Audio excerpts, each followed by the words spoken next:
Hi, എൻ്റെ പേര് മിന്നി. ഞാൻ ഇവിടെ കൊച്ചി തന്നെയാണുള്ളത്. ഞങ്ങൾ വർക്ക് ചെയ്യുന്നത് ദുബായിലാണ്. അപ്പോൾ ഇവിടെ രാജഗിരി ഹോസ്പിറ്റലിൽ എൻ്റെ സിസ്റ്ററിൻ്റെ ഒരു സർജറി റിലേറ്റഡ് ആയിട്ട് ആവശ്യത്തിന് വേണ്ടിയിട്ടാണ് വന്നത്. അപ്പോൾ ആദ്യമേ നേരത്തെ ഒരു സർജറി കഴിഞ്ഞ് പിന്നെ ഒരു 6-7 വർഷം കഴിഞ്ഞിട്ടാണ് ഇങ്ങനെ ഒരു ഇത് വന്നത്. അപ്പോൾ വീണ്ടും ഇവിടെ സർജറിക്ക് വേണ്ടി വന്ന സമയത്ത് ഫസ്റ്റ് ഓഫ് ഓൾ നമ്മൾ ആദ്യം ചെക്ക് ചെയ്ത ഇൻഷുറൻസിൻ്റെ കാര്യങ്ങളാണ്. ഇൻഷുറൻസ് ആപ്ലിക്കബിൾ ആണോ അല്ലയോ എന്ന്. നമുക്കിവിടെ നാട്ടിലെ ഇൻഷുറൻസ് ഇല്ല, നമുക്ക് ഉണ്ടായിരുന്നത് UAE ഇൻഷുറൻസ് ആണ്. അപ്പോൾ ഫസ്റ്റ് ഓഫ് ഓൾ ഇവിടെ വന്നു, ട്രീറ്റ്മെൻറ്റിൻ്റെ കാര്യങ്ങളൊക്കെ ചെക്ക് ചെയ്തു. ട്രീറ്റ്മെൻറ്റിൻ്റെ കാര്യങ്ങൾ ചെക്ക് ചെയ്ത് കഴിഞ്ഞപ്പോൾ എന്തായാലും സർജറി വേണമെന്ന് പറഞ്ഞു. പിന്നെയാണ് ഇൻഷുറൻസിൻ്റെ ചെക്ക് ചെയ്യണത്. അപ്പോൾ ഇവിടുത്തെ ഇൻഷുറൻസ് ഡെസ്കിൽ, ഇൻ്റർനാഷണൽ ഇൻഷുറൻസ് ഡെസ്കിൽ ചെക്ക് ചെയ്ത് കഴിഞ്ഞു. അവർ ഡോക്യുമെൻറ്റ്സ് എല്ലാം കൊടുത്ത് അപ്രൂവലിൽ ഇട്ട് വിത്തിൻ 2 or 3 ഡേയ്സിൽ നമുക്ക് അതിൻ്റെ അപ്രൂവലും കാര്യങ്ങളൊക്കെ കിട്ടി. അതിന് ഫുൾ സപ്പോർട്ട് ചെയ്തത് നമുക്ക് ജീതു ചേച്ചിയാണ്.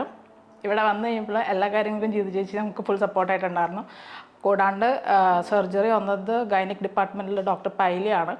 ഡോക്ടറും അത് അത്യാവശ്യം ഫുൾ ഡീറ്റെയിൽ ആയിട്ട് നമുക്ക് ഇതിൻ്റെ റിലേറ്റഡ് കാര്യങ്ങളും എല്ലാം എക്സ്പ്ലെയിൻ ചെയ്ത് ഒരു നോർമൽ രീതിയിലാക്കി തന്നു. ഒത്തിരി കോംപ്ലിക്കേഷൻസ് അല്ലെങ്കിൽ നമുക്ക് ഒത്തിരി ടെൻഷനൊന്നും ഇല്ലാത്ത രീതിയിൽ നമുക്ക് ഫുൾ ക്ലിയർ ചെയ്യാൻ പറ്റി.